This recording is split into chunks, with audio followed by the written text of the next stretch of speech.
Chilling tales for dark nights.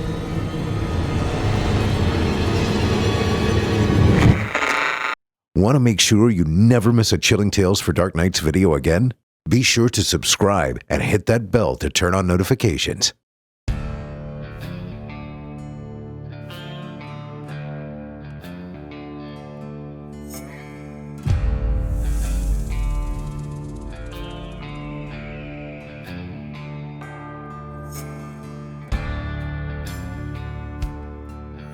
Welcome, friend. Good to have you back. And I noticed, like myself, you're in observance of National No Pants Day.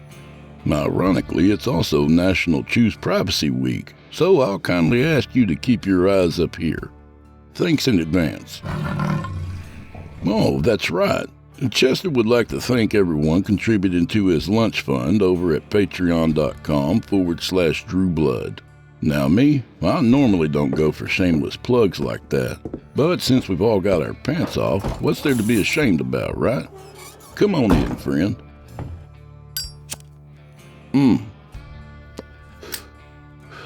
Man, this seat is cold.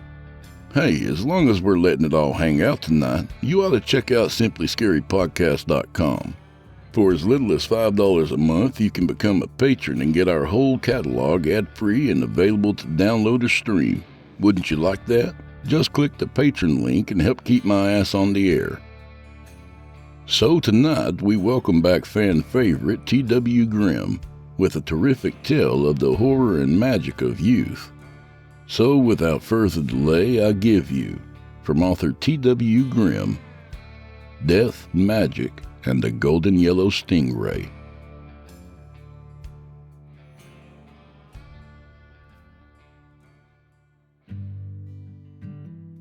I found it lying half submerged in the watery muck at the edge of the stream, caked in filth and rusted all to hell. Someone had left it there to slowly rot away, and I, a boy in desperate need of a bike, had been guided by the hand of Providence to rescue it from its watery grave. It had been a long time since Lady Luck had shown her face in my little corner of the world. I was so happy I almost wanted to cry. I dragged the bike up the crumbling slope of the embankment and laid it in the sun to dry out. I had more than my fair share of worries that summer, but at that moment, I was glad as hell to be alive on such a fine and sunny afternoon. I'd almost forgotten how good it felt to smile. It felt like coming home. It was early July in the year 1981, and although I didn't know it at the time, I was entering the last summer of my childhood. I had just turned 10 years old. By the time I was 11, my father had run out on us to shack up with another woman. We'd moved into a trailer park, and I was working part-time in a scrapyard to help my mom with the bills. But that was all in the future. In July of 1981, the world around me had not yet lost the last vestiges of the magic that blurs the edges of reality when you're young. It is a pure and simple kind of magic, a potent blend of naive wonderment and childish hope. And my God, do I miss it dearly. In 1981, a good portion of the planet was reeling from the effects of a massive recession. Times were tough all over, but it seemed like they were especially tough in Renville, a small town that was getting smaller all the time. The lumber mill closed its doors in early March, and the pulp mill down the road in Haverston was limping along with a skeleton crew. 1 out of every 6 adults were out of work, out of savings, and out of prospects for the future. Renville was a ghost town by Christmas. A lot of my friends moved away, and none of them ever came back.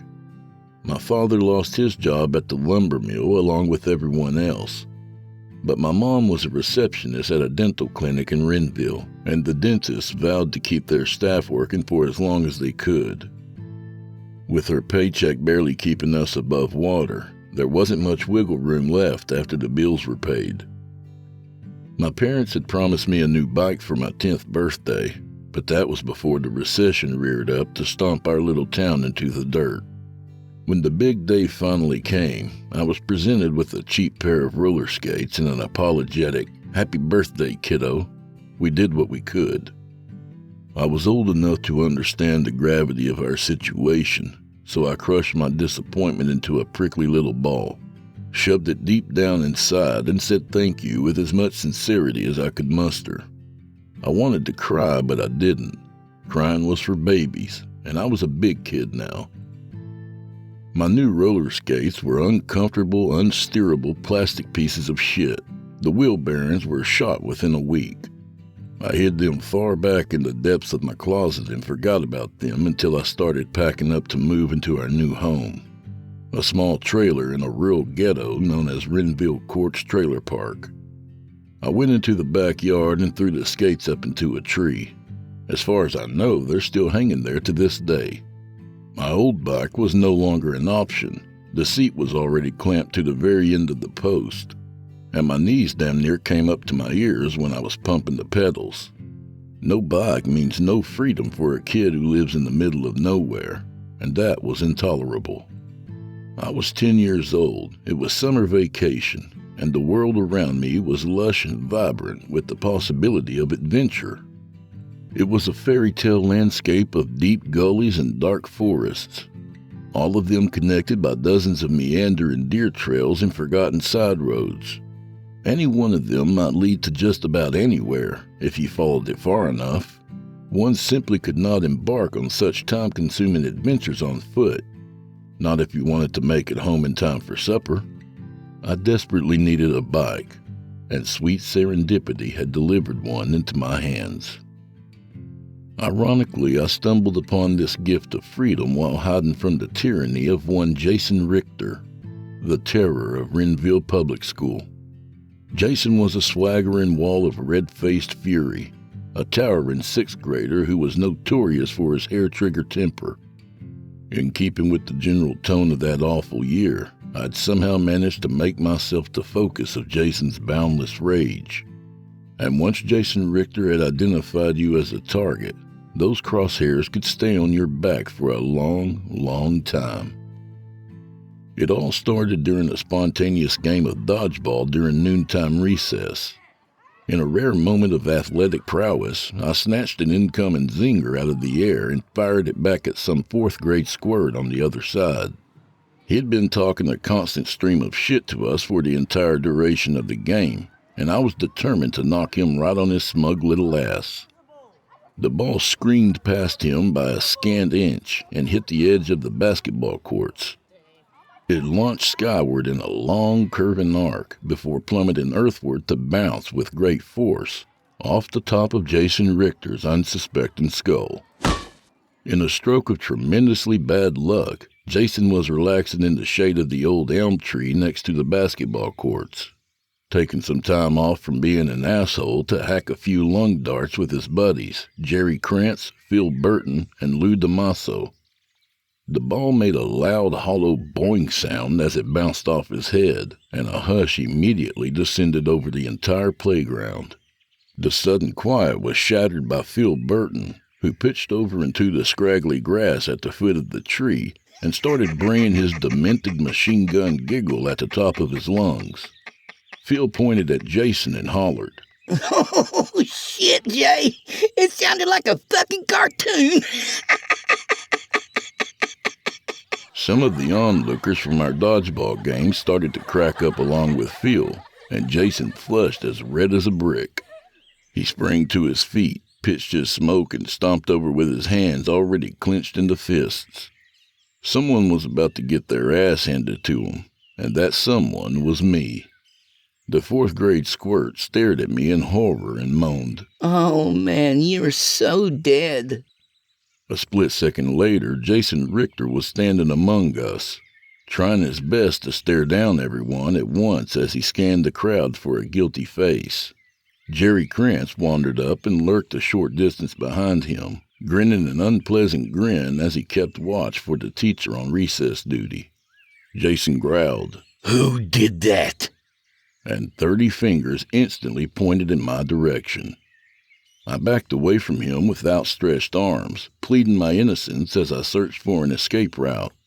But Phil and Lou were already waiting for me on either side. My backside collided against the side of the school, making me grunt in surprise. I was trapped. Jason crowded in close and jabbed the finger into my chest, making me squirm beneath the drilling pressure of his blunt fingertip. His eyes were crackling with the promise of violence. You hit me right in the head, shit for brains. You got a problem with me? I blinked up at his broad, furious face and stammered. No, it was an accident. I didn't mean to do that, honest. Jerry peeked over Jason's shoulder and crooned in a lisping falsetto. No, it was an accident. Shut up, nutsack. Admit it. You hit him on purpose. Jason's lips curved in a small razor of a smile, and my legs started to shake. I'd seen that smile on many occasions over the past 5 years, and I knew exactly what it meant. It meant I was about to get hurt. He seized me by the hair and tilted my head back, forcing me to look him in the eye. You think you're gonna talk your way out of this? Are you fucking stupid or something? I'm gonna beat the piss and shit out of you, kid. From somewhere close by, an indignant voice shouted, What's going on over there? And we all jumped a little. It was Mrs. Rutherford, who was the teacher on recess duty that day. She was waving her arms and hustling across the playground as fast as her long brown corduroy skirt would allow. Hey, break it up. You let him go. Jason promptly released his grip on my hair and growled, Keep your mouth shut, dicklick. Don't you dare tell on me. Mrs. Rutherford swooped in and wedged her bulk between us. She turned to Jason and shook a stern finger in his face. What's going on here? She demanded. Jason shrugged and stared at the 5th grade teacher with casual defiance. He didn't fear Mrs. Rutherford's authority in the least.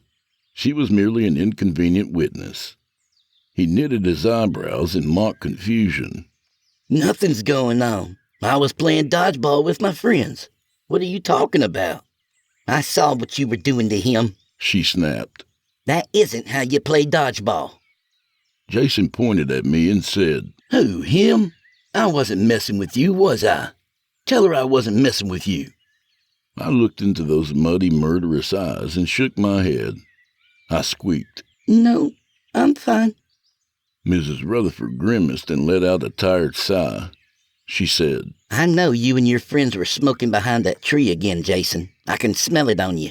Come on, we're going to the... We ain't going nowhere, lady. Jason corrected her and dodged her grasping hand with a quick whirl and a mocking smile. He strolled away with his hands stuffed into his pockets, and his goon squad fell in line behind him. Mrs. Rutherford watched him go with her hands on her hips and a relieved expression on her face. It dawned on me that even the teachers were afraid of Jason and his tribe of overgrown miscreants. The teachers had no real authority over the kids at Renville Elementary. It was all a carefully orchestrated illusion of confident body language and authoritative speech patterns. Jason Richter could see through the illusion, and without it, Mrs. Rutherford had no power at all. He's gone now. You can tell me what happened. Don't worry about him. I looked down at my shoes and insisted that I was fine. Mrs. Rutherford gave me a disappointed look. She pushed out another deep, defeated sigh and said, That boy is rotten to the core. Steer clear of him, and maybe he'll forget about you. He'll be going to middle school next year. Just stay out of his way. Sure. I croaked, and I manufactured a smile. I try my best. I went back to my classroom and told my teacher I wasn't feeling so hot. My parents came to pick me up, and they bickered about money the entire way home. They were so busy arguing with each other they both forgot to ask me if I was okay. I think they may have forgotten I was in the car with them, or why they had even left the house in the first place. Looking back, I now understand completely. When finances are tight, money is the only subject that matters. Everything and everyone else takes a back seat. Friends, your own family, even yourself. The cost of living becomes a ravenous blood god who demands constant sacrifice, and no matter how many slices of your existence you offer as appeasement, it will never be enough. The rest of the school year was a midnight stroll through a minefield. Jason was the tallest kid in the schoolyard, but he had the uncanny ability to blend in and pop up when you were least expecting it. I narrowly avoided getting my ass kicked in the schoolyard on several heart-pounding occasions, but my luck finally ran out on the last Friday before summer vacation. I was horsing around in the hallway with some of my friends after the dismissal bell. All of us happy as hell to be basking in the light at the end of the tunnel. Before I knew it, my school bus was driving past the window. Now, under normal circumstances, missing the bus wouldn't exactly be the end of the world. My house was a 45-minute walk from the school, which was certainly not an insurmountable distance for a healthy 10-year-old kid. The catch, of course, was that the instant I wandered outside the protective umbrella of the school grounds, I was fair game for Jason Richter, who wanted nothing more than to punch and kick me into the netherworld. The walk across town was nerve-wracking. I didn't relax until I passed the town limits and left Renville behind, at which point I cranked the volume on my Walkman and started singing along with the cars at the top of my lungs. I was 10 years old, the sun was warm on my face, and summer vacation was less than a week away. I flipped up my shirt collar and bopped my way down the road in a joyous state of rock and roll bliss, completely unaware that Jason and his cult of mouth breathers were racing up behind me on their bicycles. At the last moment, I sensed some sort of commotion barreling down upon me, and I turned around. I was greeted with a drive-by punch in the mouth by Phil Burton. I twirled away from the impact and collided with Jason, who leapt off his steel-rolling bike like a Hollywood stuntman to seize me by my shirt and drive a knee into my upper thigh. I went down with a scream of pain, and Jason sat on my chest, pinning my arms down with his knees on the shoulder of the road. Jason screamed, "You thought you'd get away with it, didn't you, fuckhead?" And he started hammering on my face. The back of my head bounced off the ground from the force of his blows. I flailed my legs and started to cry. I sobbed. "I didn't mean to hit you with the ball. It was an accident." Jason made a disgusted sound in the back of his throat. He panted, "I don't give a shit if it was an accident. You made them laugh at me." He stood up and glowered down at me with naked hatred in his eyes. "I'm gonna do that every time I see you," he crooned. "Every fucking time." They dragged me off the road and heaved me into the ditch. I rolled to the swampy bottom and cried for a while in the weeds. When the tears dried up, I dragged myself home. My dad just shook his head and left the room when I slumped through the front door, but Mom was furious. I begged her not to call the police. Instead, I convinced her to talk to the principal over the phone on Monday morning. And after she exchanged some tense words through clenched teeth, I was granted permission to stay home for the last few days of school. I thanked them both from the bottom of my heart, but I knew it was only a temporary stay of execution. Renville was a small town. It was only a matter of time before we crossed paths again. I spent the next week moping around the house, playing Centipede on the Atari, while Mom and Dad quarreled in hushed voices in the next room. I woke up Friday morning and realized I was 3 days into the official summer vacation. I had to get out of the house and feel the sun on my skin, or I was going to lose my mind. My face was still mottled with scabs and bruises, but I decided it didn't matter. No one was going to see me anyway. All my friends were gone. My entire world boiled down to just me and 2 angry grown-ups who seemed to have forgotten about my existence. I slurped down a bowl of cereal, put on my shoes, and yelled, "I'm going out for a while, Dad. See ya," as I slipped out the side door. I started heading for town, thinking I could maybe go drop a shiny dime on a popsicle at the variety store. But Jason Richter's voice popped up in my head and sneered, "Sure thing, fuckface. Come into town so I can kick your ass again." Instead, I headed into the cornfield that bordered our property and descended into the depths of the gully that lay beyond. It was a humid scorcher of a day, but at the bottom of the gully it was cool, shady, and dim. I followed the winding brook that gurgled along at the bottom of the gully, waving away mosquitoes and skirting clumps of poison ivy.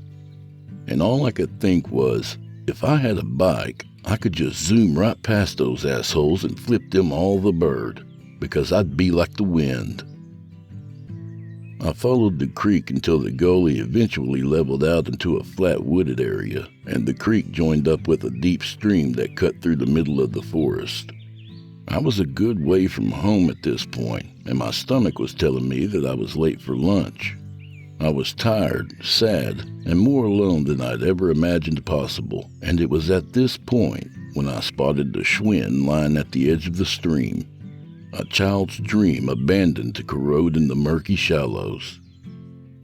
I walked it all the way home, pushing it on flat tires as the pedal repeatedly bumped against my shin. I hosed it off in the driveway and carefully greased the chain. The bike looked a lot better with all the muck washed off. Not brand new by any means, but it wasn't nearly as rusted as I had first thought, and the brakes seemed to work just fine. I hauled out my dad's air compressor and was surprised to discover the tubes could still hold air. Given the age of the bike and the conditions it had been exposed to, it was damn near a miracle. My dad came outside as I was riding the bike up and down the driveway. He was on his way to drink a cheap six-pack in the garage, his favorite pastime since he had lost his job. He raised an eyebrow at the bike and said, "Where'd you get that from, bud?"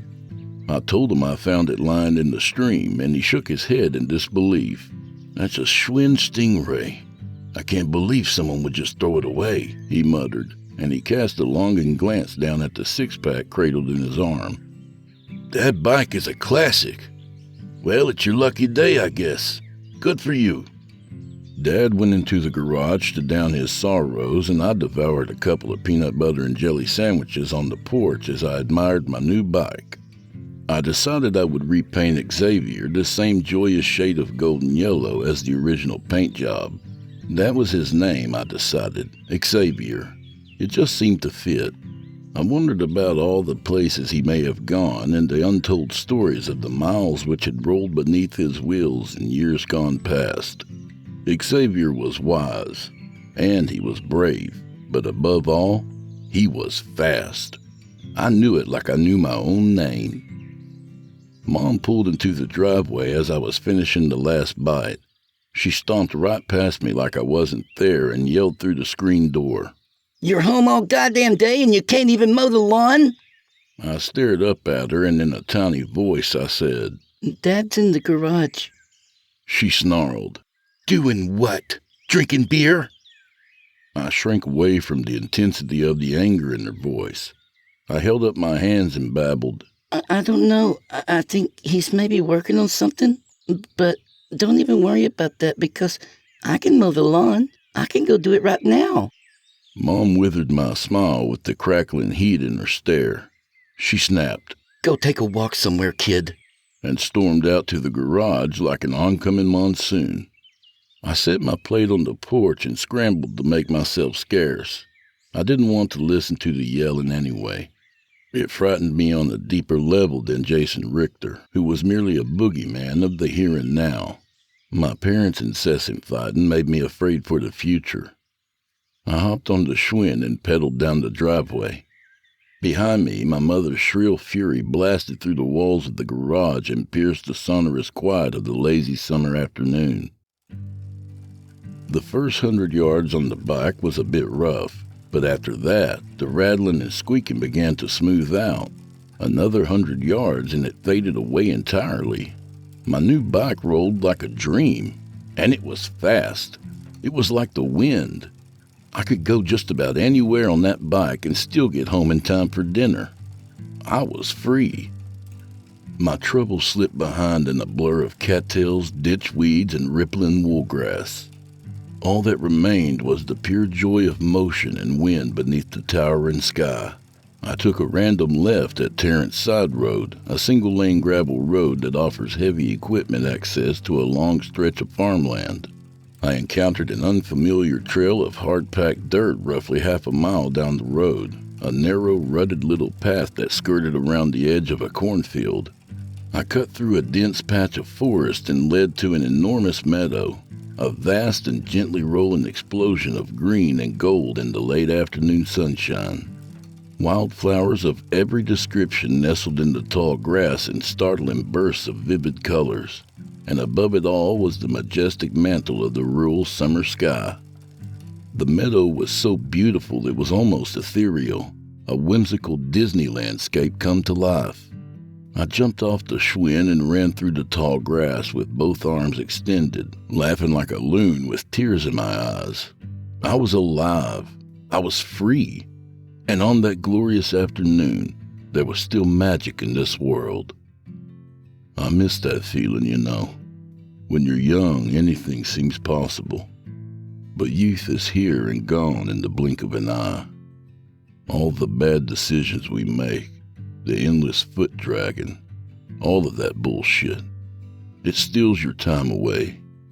A day here, a week there. And then you wake up one morning and realize there's no time left for you to waste. But you keep right on with the bad decisions and the foot dragging, pissing away those last good years without a second thought. And why? Why the hell do we do that? Because somewhere along the line you forgot how to hope. You get tired and you can't force yourself to care anymore. It gets harder and harder to remember the magic.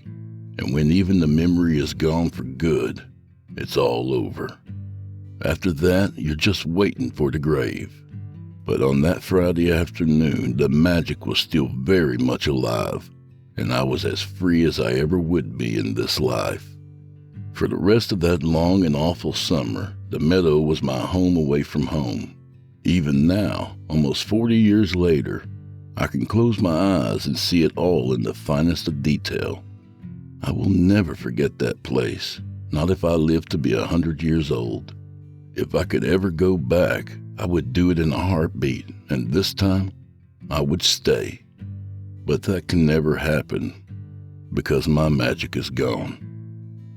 I got old and tired, and even though I still draw a breath, I am the dead. Places like the meadow don't belong to the dead. They're magic, and they belong to the living. The next morning, I opened the garage door and did a double take at my bike. Sometime during the night, it had been given a glossy new coat of paint, and it looked like it was brand new. I reasoned my father must have painted it while he killed a six-pack in the garage, although I could see no evidence that any painting had taken place. Nothing else made any sense. I made a mental note to thank him later and took off at top speed down the road, grinning in the breeze as the countryside rolled past in an exhilarating blur. I decided to throw caution to the wind and headed for town. I wanted to buy a popsicle at the variety store. When I came out of the store, I saw that my bike had drawn a small crowd of admirers. A big paunchy fellow in a blue work shirt clumped up to me in his steel-toed boots, and almost wistfully he said, "Haven't seen one of those in years. It's a classic. Where'd you get it?" I shrugged and said, Someone threw it away. I found it and cleaned it up. The man frowned at this and shook his head. "It's a shame someone would do that. There's something special about this bike, you know. They threw it away. What a crying shame. Well, I guess it's yours now, kiddo. Take care of it." I rode away with a gleam in my eye and a giant goofy smile on my lips. I had the coolest bike in town, and everyone knew it. I cruised through Renville like a beloved king who had returned from a long and bitter exile, waving to my adored subjects as I toured the streets on my trusty steed. My tour eventually took me to Andre's magazine and smoke shop, where I spent some time furtively reading comic books I couldn't afford. Old Andre went about his business and pretended he didn't notice I was loitering. He knew I didn't have any money, But he understood that without a child to treasure it, a comic book is nothing but a joyless husk of pulp and colored ink. It is inherently worthless. It's only the magic of imagination that gives value to the stories contained within. It was a good day. It was a great day even. Right up until I strolled outside and locked eyes with Jason Richter. Jason was sitting on the wooden bench in front of Andre's store with Jerry, Phil, and Lou, the four horsemen of my personal apocalypse. Jason was rolling cigarettes on a stolen Playboy magazine. Bon Scott shrieking about the highway to hell from the crackling speakers of a battered boombox at his feet. He did a double take at me and exclaimed, "Holy shit! Look who it is! I didn't even see you there. What you doing, little lady? You buying some rubbers for your boyfriend?" I made a beeline for my bike, and they followed, leaving their contraband littered across the bench as they trailed after me in a hungry little pack. Jason barked, "Hey, turn around and look at me. You're not going anywhere." I felt a hand clamp down on my shoulder as I fumbled with my bike lock. A split second later, I was lying on my back with a scuffed Adidas sneaker planted on my chest. "This fucking kid is dumb as a rock," Jason growled. "Didn't I tell you what was gonna happen if I saw you again? Didn't I fucking tell you?" Phil Burton slapped his hands together in glee and unleashed his trademark lunatic laugh, a rapid-fire that tore at my eardrums like nails on a chalkboard. He leaned over me and cackled. "We should take him around back and throw him in the river. Imagine that. We should see if he can swim." Jason nodded and slapped Phil on the shoulder, a faint smile tugging at the corners of his mouth. "Sounds good. Sounds like a plan. Only we'll tie him to a cinder block first." Phil squealed with unhinged delight at the hilarity of this image. He waved his arms and crowed, "Imagine if we did that. Oh, man, imagine if we—" Jason shoved him back and snapped, "Shut up, you fucking half-wit. I'm not joking. Grab his legs." Phil's smile faded into a puzzled frown. He cast a sharp glance over at Jerry, who was already shaking his head and backing away. Jerry muttered, "Hey, I don't know, man. I don't think we should do that. He could, drown or something." Jason rounded on him and exploded. "You can shut the fuck up too, Jerry. Quit being a fucking pussy and grab his legs. Come on, grab him before someone sees." "Sees what? What are you boys doing out here, huh? You leave him alone." Andre was standing in the doorway of his shop, glaring at my assailants through the thick, smeary lenses of his bifocals as he shook his cane in the air. Jason reluctantly took his foot off my chest, and I scuttled to unlock my bike from the street lamp. I was trying not to cry and was doing a piss-poor job of it. My hands were shaking so badly I could barely get the key in the lock. "We weren't doing anything." Lou muttered at the ground. "Go sell your magazines." "It's chicken shit to fight a guy 4-on-1, Andre rasped, and Jason's face flushed bright red. "You're a bunch of chicken shit cowards. If you were a few years older, I'd knock all four of you sideways." "Oh, would you now?" Jason asked, and he started to drift closer. "You'd beat us all up?" "You keep your distance, punk," Andre demanded, but Jason closed the last few yards between them in a flash and snatched a cane out of his hand. He tossed it to Phil, who proceeded to execute a clumsy dance routine, shuffling his Velcro-fastening Pumas in random patterns as he grinned at some distant point down the block. "Hello, my baby. Hello, my darling. Hello, my ragtime gal," he bellowed, and Jason burst into a gale of mocking laughter. Andre's face went pale as milk. He grabbed his young tormentor by the back of the collar, and Jason whirled to slap his hand away. Andre grabbed him again, his lips skinned back from his yellowed old teeth in a grimace of embarrassed rage, and Jason easily pried his hands away. "Well, I guess it's a good thing I'm not a few years older, right? Jason smiled. Or you'd be beating my ass right now, right?" Andre licked his lips and loudly proclaimed, "I'm not afraid of you. Step away from me, boy, and I mean right now, or you'll get what's coming to you. But this was a lie. Andre was very afraid. I could see it all over his face, and so could Jason. He reached up, pulled the shopkeeper's glasses off his face with a smirk, and tossed them into a nearby garbage can with a nonchalant flick of his wrist. What are you gonna do, magazine man? Come on, I'm waiting. Get out of here, Andre quavered. or I'll call the cops. Jerry waved his hands to get his friend's attention and interjected. Fuck it, man, whatever. Let's go before he calls the cops on us.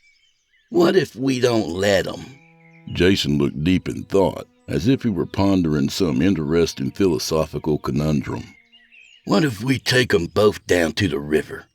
They can both have a cinder block. I don't even give a shit. He's getting away! While their attention had been diverted by Andre, I'd quietly unlocked my bike and pushed it a short distance down the street.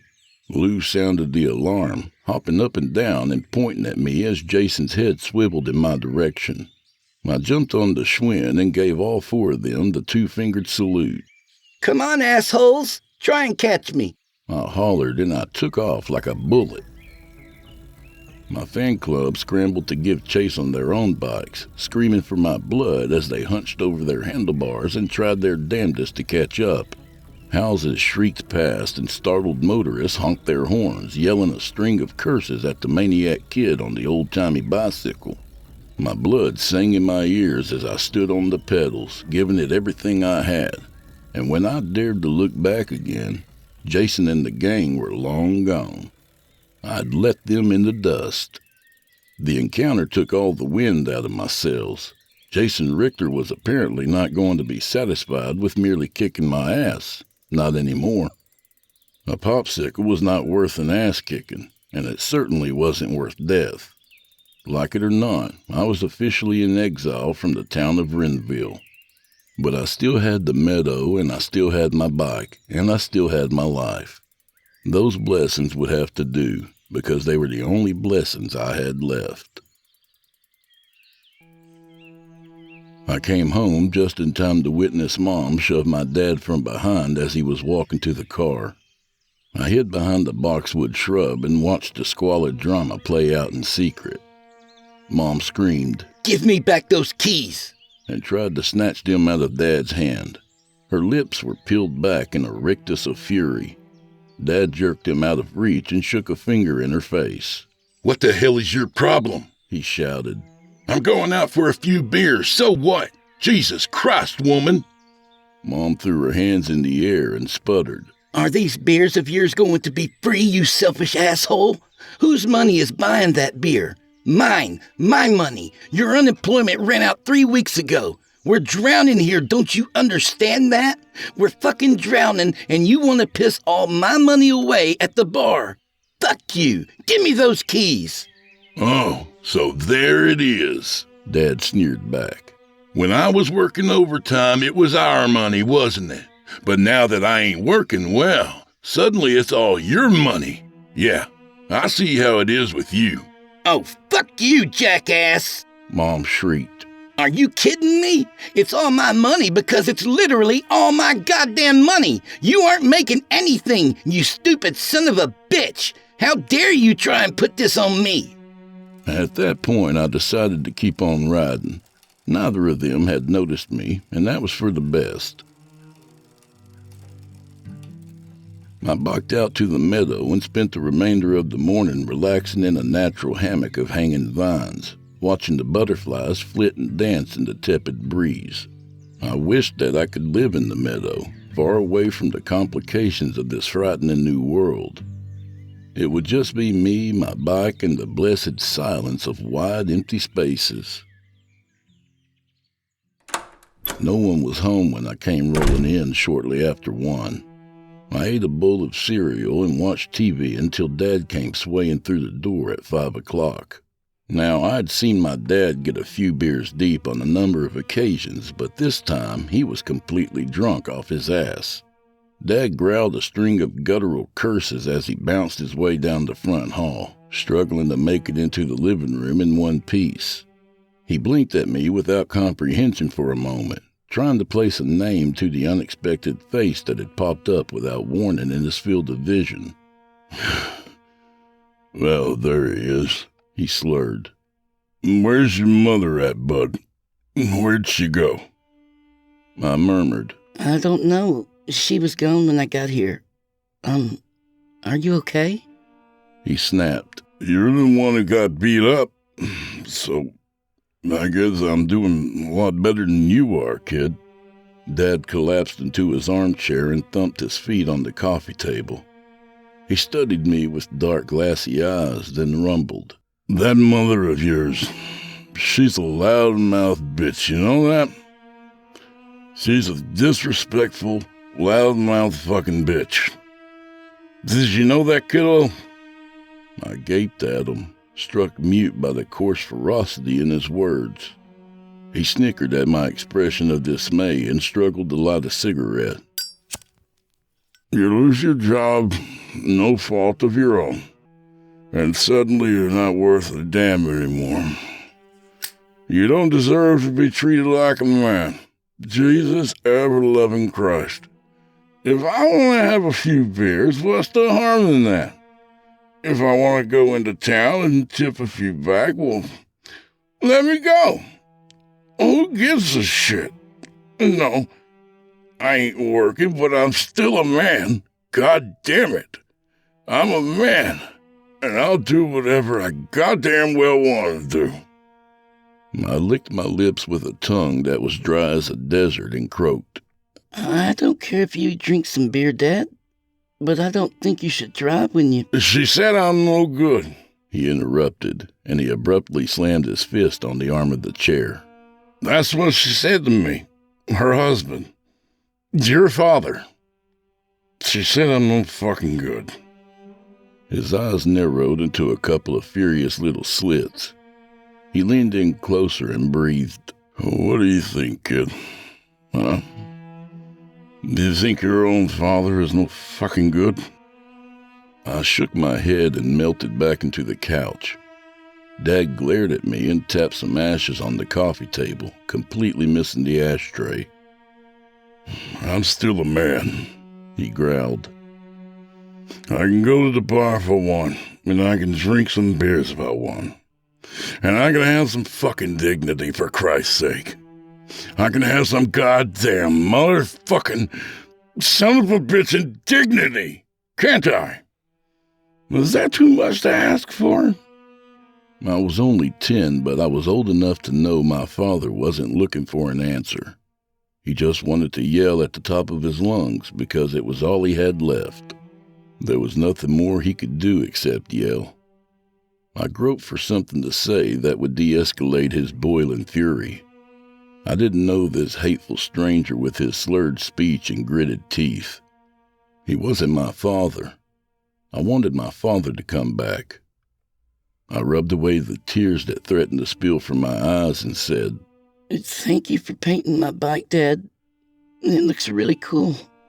I really like it. He gaped at me with a slack, uncomprehending expression, and he muttered, Bike? I didn't paint your bike. What the hell are you talking about? I felt my mouth fall open, and a quick chill skittered down my spine. If Dad didn't paint my bike, who did? Dad crumpled back into his chair and groaned. Get the fuck out of here. Go on, let me sleep. He was snoring within seconds, his cigarette still burning away between his fingers.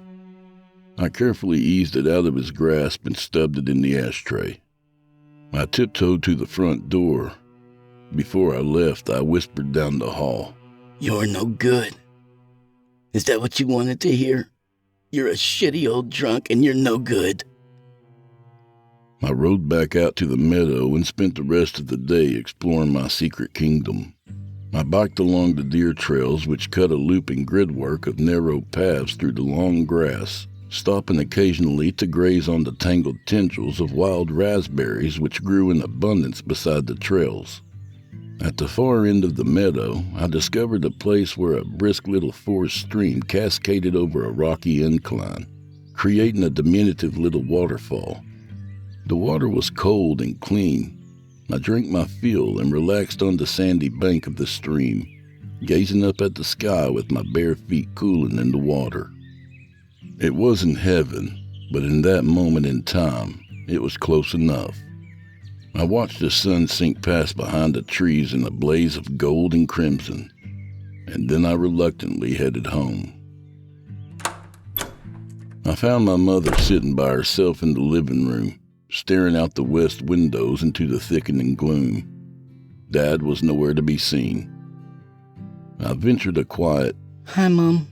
and fidgeted while I waited for a response. "You're home." She said. It wasn't a greeting, just a weary acknowledgement of my presence. I asked, "Where's Dad?" and Mom tensed up like a clenched fist. "Sleeping it off." She muttered. She was still looking out the window. "Go make yourself a sandwich or something. I want you in bed by 10. I lingered for a moment, blinking at my mother's slumped silhouette in the dark. There was a hole in the drywall by the stairs, and Dad's ceramic ashtray was laying in pieces on the floor. I asked Mom if she was okay. She blew out a long, shaky gust of air and shook her head. "No, nothing is okay right now. Go eat your sandwich." It was a long time before I could fall asleep that night. When I eventually drifted away, I dreamed I was riding Xavier through the meadow, laughing and riding and living free beneath the boundless sky. As long as I was riding that golden yellow Stingray through the tall grass, there would be no pain in this world. The sun would always shine, and I would never be afraid again. Not ever. For the rest of the summer, my daily routine consisted of avoiding the house and the tensions that boiled within.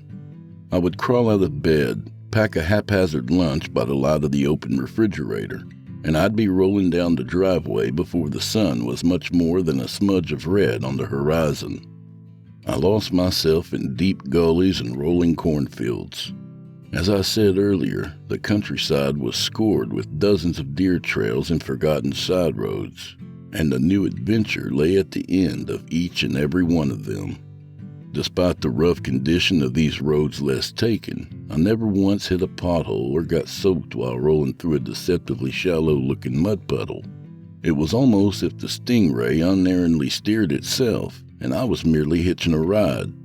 There were many days, however, when I just hung around in the meadow and merely existed, thinking of nothing in particular beyond whatever happened to fall within my line of sight. I did as I pleased, filling my days with languid errands of no particular importance. Life was different in the meadow. It was the one and only place where I could be in control of my own fate. The meadow was magic, a shimmer in the void where I could become anything I desired. I could be an astronaut on an alien world, a rugged pioneer, a time-traveling explorer from the future, or a humble shepherd of the butterflies. I could be anything and everything, or I could simply exist in the moment and be nothing at all. At the end of each day, the dream would end with the lengthening of the shadows, and it would be time to go home. Our house was the polar opposite of the meadow. It had become a forbidden burrow of heaping ashtrays and barren cupboards, enshrouded by a thick silence and covered in dust. There were always empty beer bottles scattered on the counter, and the lawn had degenerated into a sparse jungle of weeds. My happy home had been stolen by the recession and replaced with a sinister changeling, and I was powerless to do anything about it. As the days passed into weeks, I slowly forgot about Jason Richter. Jason, however, hadn't forgotten about me. For a darkly twisted and deeply narcissistic personality like Jason, there could be no forgetting such grievous insults, not while I still lived and breathed. In order for Jason to live with himself, there could be only one conclusion to this bitter, one-sided rivalry. I had to die. The last day of summer vacation arrived under a blanket of threatening clouds. As usual, I woke before dawn and snuck around the house as my father's drunken snoring echoed down the stairs, getting ready to head out for the meadow. Mom had already left for work. It was just me, a couple of bologna sandwiches, and a leaden feeling that weighed heavily on my chest. Summer was over. My fantasy world was coming to an end. When school started, I wouldn't be able to hide from reality in the meadow anymore. I would be trapped all day in a classroom, and there would be homework to do in the evenings. Fall would come with its cold rains and driving winds, soon followed by the deep chill of winter. In the meantime, I would gradually lose touch with this fantastic world by degrees. And what would happen when spring arrived? Would the meadow still be a land of wonder? Or would the magic be forever doused by the gray rains and heavy snows? I wrestled with this awful possibility as I wheeled down the driveway deep in thought, and I didn't even see them waiting for me on the road until Jason Richter stepped in my path. My heart lurched as I tried to dodge around him, but Jason seized me by the shoulder and yanked me off my bike. He snarled, "Where the fuck are you going, asswipe?" And all three of his goons jumped on me, dragging me to the road and pinning my arms and legs with their knees. I started to yell for help, and Jerry Krantz promptly gave me a smack in the mouth. Jason leaned over and hissed, "Shut up. You didn't think I'd find you. Your dad's in the fucking phone book, dumbass. Where were you going?" I gasped, "None of your business." and Phil started giggling. "Oh, it's a secret. He's got a secret, Jay." "Whatever," Jason scoffed, and he shrugged off his backpack. "Doesn't matter." Jason plopped a bag onto the road, smiling his narrow blade of a smile as he pulled open the zipper. "Yeah, get the marker. Phil grinned. We're gonna draw dicks on your face, kid. You're gonna go back to school with a bunch of big fucking wangs on your face." "You're gonna be an actual dick face," Lou said, and Jerry started laughing. "Come on, Jay." He giggled. "Hurry up. Someone might come driving by." Jason pulled something out of his backpack, and Jerry's grin abruptly curdled on his lips. Jason wasn't holding a marker. He was holding an old slot-head screwdriver, long and rusted to a dull brown color. The head of the screwdriver, however, was bright and shiny from a recent sharpening with a grinder. He tapped the business end in his palm and nodded to himself, as if he was agreeing with some dark voice inside his head. "Hold him down," Jason grunted. Lou DeMasso said, "What the fuck?" and all three of them let go of me in unison. I popped up in a crab position and scooted out of reach. Jason tried to follow, but he was intercepted by Jerry, who stepped in his path and made a grab for his weapon. Jason held the screwdriver out of reach and gave Jerry a one-handed shove that sent him staggering. "What are you doing, man?" Lou demanded. "You ain't gonna kill him. Are you crazy? You wanna get locked up in juvie or something? The nut house? Put it down." Phil chimed in. "Oh, shit. Can you imagine that? Getting locked up in the nut house? Put it down, Jay." "You're a bunch of pussies," Jason spat. He pointed the screwdriver at Jerry, and very softly he added, "Get out of my way. Last chance." Jerry raised his hands in the air as if he were attempting to approach a wild and unpredictable animal. He pleaded, "Come on, man. This is over. Put it down." Jason's face hardened like stone. His eyes went dark and blank. "They all laughed at me," he said. "All of them laughed. And you guys, you laughed at me too." Jerry tried to run, but Jason was already in motion. He let out a berserker screech and drove the screwdriver into Jerry's sternum, sinking it in right up to the handle. Jerry uttered a grunt of surprise and pain, and Jason launched a brutal headbutt into his face, pulling the screwdriver out of his torso as Jerry fell backwards. The injured boy went down with a strangled cry, and Jason descended upon him, his teeth bared in a primal snarl. No one laughs at me! And he plunged a screwdriver into the side of Jerry's neck with a sickening splat. Jerry gobbled and squirmed on the road, struggling to escape, but Jason was relentless. Instead of helping their fallen friend, Lou and Phil jumped on their bikes and fled in terror, pedaling like the devil himself was coming to drag them to hell. I jumped on the Stingray and yelled to get Jason's attention. He looked up at me, panting and spattered with blood, and I almost faltered for a moment. He didn't look like a boy anymore. He looked like a monster. I said, You want me? Come get me then, asshole. Jason ran for his bike, and I started heading for the meadow. I knew what had to be done, and what I had to sacrifice in order to do it. Summer was ending, the magic was fading, and Jason would never rest until one of us was gone. It wasn't necessarily the right choice, you understand, but it was the choice I made. I could have easily left him behind, but I allowed my nemesis to follow me. I coasted down the dirt path and waited for him at the entrance to the meadow. Jason came streaking up a minute or two later, panting for breath with his hair sticking up in sweaty clumps and spikes. He jumped off his bike and ran into the clearing, his eyes burning and his lips stretched back in a silent war cry. The front of his t-shirt was speckled with Jerry's blood. I called out, You're not in charge here. And the floor beneath his feet sprang up to wind and curl around his legs. Jason stumbled and faltered to a halt, frozen in place by rope-like tendrils of tall grasses and creeping Charlie. He stared down at his legs in disbelief and yelled, What the fuck is this? The clouds overhead darkened from light silver to almost black, and lightning ripped across the sky in a jagged flash. A harsh gust of wind came whipping across the meadow in a wave of rippling vegetation. I stared at Jason with my hair flapping around my face, and he stared back with a look of pure terror. In a pleading tone, he asked, What is this place? Where are we? Unexpected tears welled up in my eyes, hot and bitter. I wiped them away and said, This is the meadow. It doesn't really exist. I made it up. Jason gaped at me and shook his head. He looked quite lost and very much diminished. He stuttered.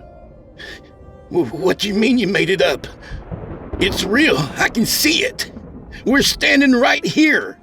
No, we're not standing here. We're not standing anywhere. We're somewhere in my mind, and you're not in control here, Jason. I am. How? He begged, and I realized that I was smiling.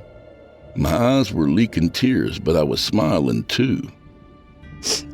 It's magic, I said, and with a broad wave of my hand, a phalanx of ravens came blasting out of thin air. They swooped down at Jason and strafed the air around him. He shrieked and cowed against their beaten wings. Magic can be used for good, and I guess magic can be used for bad too. But even the most powerful magic doesn't last forever. I told him, and I picked the Stingray up off the ground. This place would have faded away over time, and I think it probably would have happened pretty soon. It's for the best. If I didn't start living in the real world, I'd fade away too. And then I'd be gone for good. Jason's face twisted with a sudden dread. He didn't fully understand what was happening, but he could sense the end was coming. The fuck are you talking about? He demanded. His voice was raw with panic. I'm going to turn my back and leave this place behind. It'll be gone, just like that. And so will you. Jason began to scream, flailing his arms and keening like a trapped animal. I swallowed back the last of my mercy and took a deep breath, and I turned my back on him. In the blink of an eye, the meadow was no more, and so was Jason Richter, gone forever. I was standing by myself in a patch of scraggly weeds, alone in an untended field. There were no fruit trees, no streams, and no waterfall. Instead, there were only nettles, rusty beer cans, and clumps of poison sumac.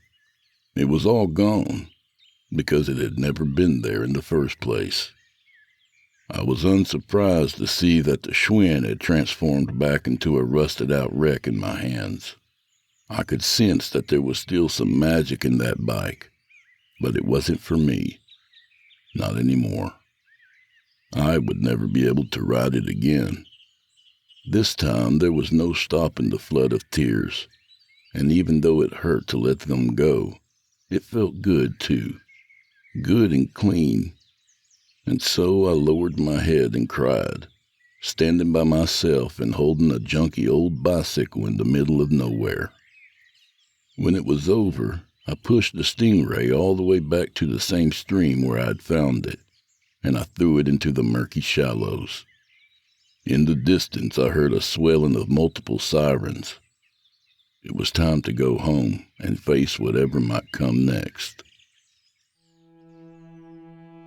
The murder of Jerry Krantz and the disappearance of Jason Richter never made national headlines, but the case rocked poor little Renville right down to its core. People pointed fingers at the devastating effect of the recession. They pointed fingers at rock music. They pointed fingers at every possible thing except Jason Richter himself. To this very day, I believe I did the right thing. Mrs. Rutherford had been correct. Jason was rotten to the core. The world is very likely a better place without him. I stuck to my story like superglue. Jason had chased me out into the fields, and after a terrifying pursuit, I finally managed to lose him. When I heard the sirens, I came out of hiding and made my way back home. End of story. I think the cops knew I was lying, but they couldn't find the body, and Phil and Lou both insisted it was Jason who killed Jerry with the screwdriver.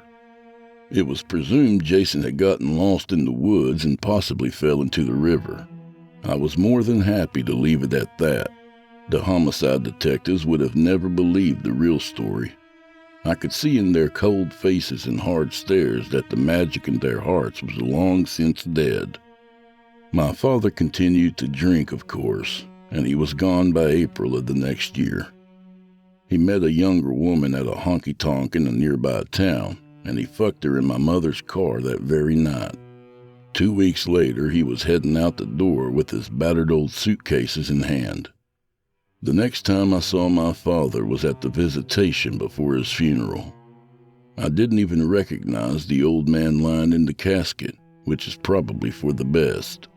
If I had recognized him, I'm not sure if I could have resisted the urge to slap his corpse across the face.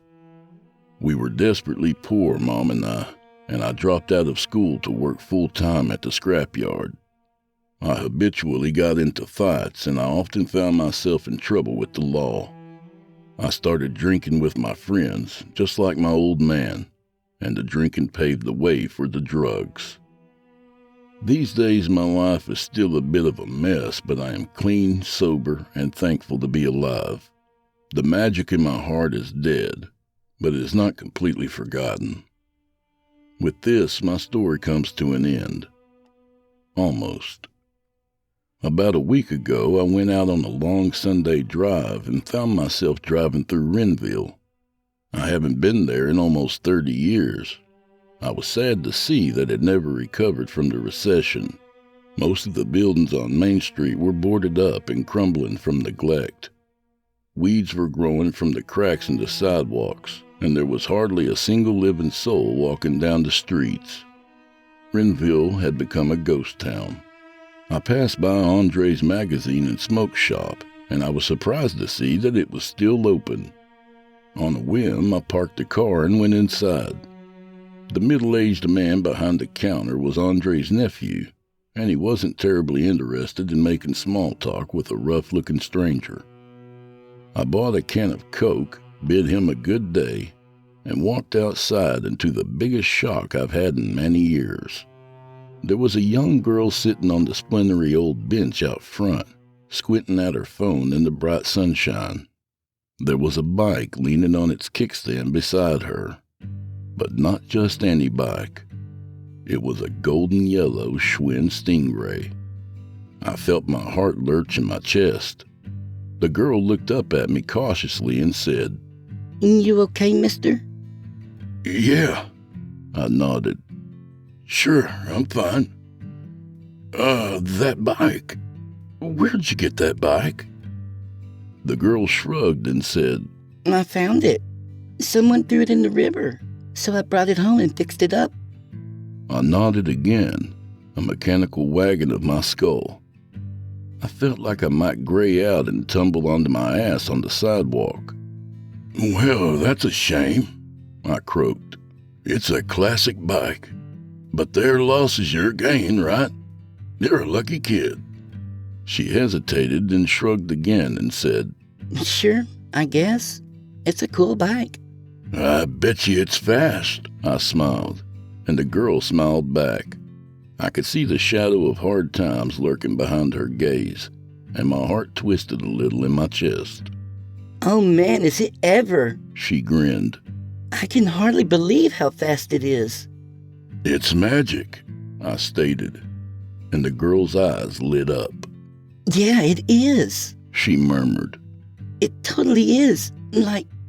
She trailed off, uncertain if she should voice the bike's magical properties out loud. I gave her a knowing nod and turned to go. "Hold on to that magic," I told her. "Hold on to it as long as you can." I've learned that a person's ego can coexist with a lot of unpleasant truths, if your will to live is strong enough. I'm not a great guy by any means, but I was more sinned against than sinning, and I've made peace with my inner demons. My magic may be long gone, but as long as my heart still beats, I'm technically still alive. I'll never forget my misfortunes, but I can forgive, and by extension, I can still hope. You all take care out there, everyone. And if you happen to see a little girl rip past you on a golden yellow Stingray, you better get the hell out of her way. She's got things to do and places to be. After all, there's dozens of deer trails and forgotten side roads out there, and any one of them might lead to just about anywhere, if you follow it far enough. You better cheer that little girl on, folks, because not even the most powerful magic can last forever.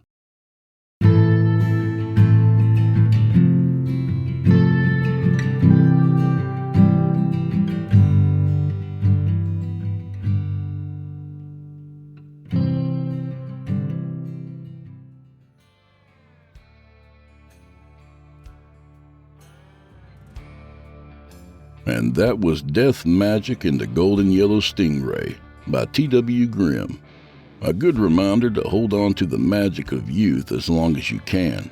After all, it's tough to ride a banana seat with an enlarged prostate. Ain't that right, Geoff, you hibbity-hoppin' bastard? Hey, a little about the author. T.W. Grimm lives in southwestern Ontario. He's the author of 99 Brief Scenes from the End of the World, Tripping Over Twilight, available in audio by the way, When the Stars Fall, and most recently from Velox Books, A Different Kind of Magic, which he would love for you to check out. You can find T.W. Grimm on Facebook at facebook.com/T.W. Grimm Author, and on Twitter, or whatever it's called, at TWGrimm_official. He's got a Patreon too, and that's patreon.com/TW Grimm. You're planning to visit patreon.com anyway today, aren't you? Might as well pop by. Thanks, TW. And do old Drew Blood a favor, would you? Subscribe to his podcast wherever you do your listening and leave him a 5-star review and a kind word, even if you're listening on YouTube. He needs soldiers on all fronts to win this battle, and he appreciates it. To hear a premium ad-free edition of tonight's and all the other episodes, visit simplyscarypodcast.com today and click Patrons in the upper menu. You'll find yourself at chillingtalesfordarknights.com, where you can become a patron for as little as $5 per month and get access to their entire audio archive, all ad-free and available to download or stream. Thank you for your time and for supporting our sponsors. When you support our sponsors, you support this show. If you happen to use Facebook, Twitter, Instagram, or YouTube, you can follow and subscribe to Chillin' Tales for Dark Nights there, where you'll get all the latest updates and new releases and have the chance to interact with them each and every week. Oh, and you can find Drew Blood on Facebook and Instagram, and sometimes Twitter. The Drew Blood's Dark Tales podcast is accepting submissions, friend. If you've got a story or two you'd like to be featured on the show, send it to drewbloodhorror@gmail.com. If selected, you'll get the full treatment, 10 bananas.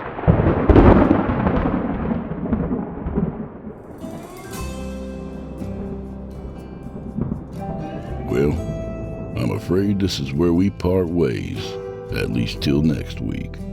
So grab a drink for the road, friend. It's not uncommon to see pantsless weirdos walking down the street in these parts. Hell, you might even make some friends. A big hello and welcome, and a big, big thank you to all my newest patrons. I appreciate y'all very much, and I know Chester does. He's fat as hell now. So may the wind be at your backs, and may the road rise up to meet you. May the most you wish for be the least you get. And of course, go fuck yourselves. Good night, y'all.